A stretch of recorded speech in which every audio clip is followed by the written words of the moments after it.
ब्राह्मण और सांप की कहानी में आपका स्वागत है। एक बार की बात है, किसी नगर में हरिदत्त नाम का ब्राह्मण रहता था। उसके पास खेत थे, लेकिन उनमें ज्यादा पैदावार नहीं होती थी। एक दिन हरिदत्त अपने खेत में एक पेड़ के नीचे सोया हुआ था। जैसे ही हरिदत्त की आंख खुली, उसने देखा कि एक सांप अपना फन फैलाए बैठा हुआ है। ब्राह्मण को एहसास हुआ कि यह कोई साधारण सांप नहीं है, बल्कि कोई देवता है।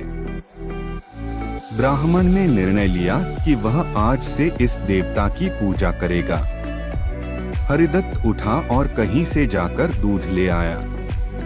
उसने मिट्टी के बर्तन में सांप को दूध पिलाया। दूध पिलाते समय हरिदत्त ने सांप से क्षमा मांगते हुए कहा कि हे देव, मैं आज तक आपको साधारण सांप समझता रहा, मुझे माफ कर दीजिए। अपनी कृपा दृष्टि से मुझे बहुत सारा धन धान्य प्रदान करें प्रभु। ऐसा कहकर हरिदत्त अपने घर वापस आ गया।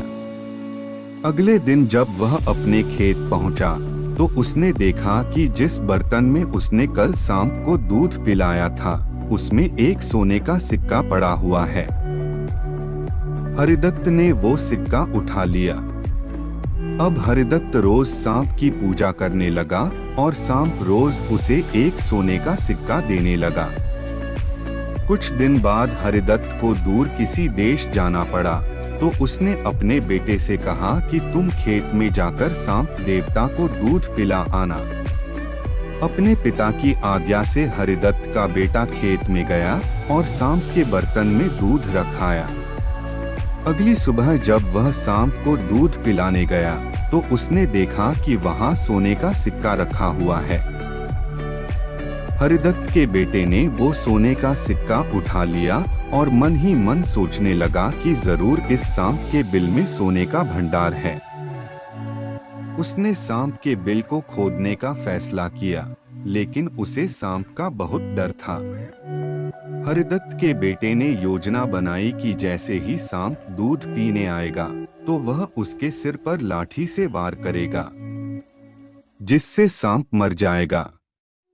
सांप के मरने के बाद मैं तसल्ली से बिल खोदूंगा और उसमें से सोना निकालकर अमीर आदमी बन जाऊंगा। लड़के ने अगले दिन ऐसा ही किया, लेकिन जैसे ही उसने सांप के सिर पर लाठी मारी, तो वो मरा नहीं बल्कि गुस्से से भर उठा। सांप ने क्रोध में लड़के के पैर में अपने विष भरे दांतों से काटा और लड़के की उसी समय मौत हो गई। हरिदत्त जब वापस लौटा, तो उसे यह जानकर बहुत दुख हुआ।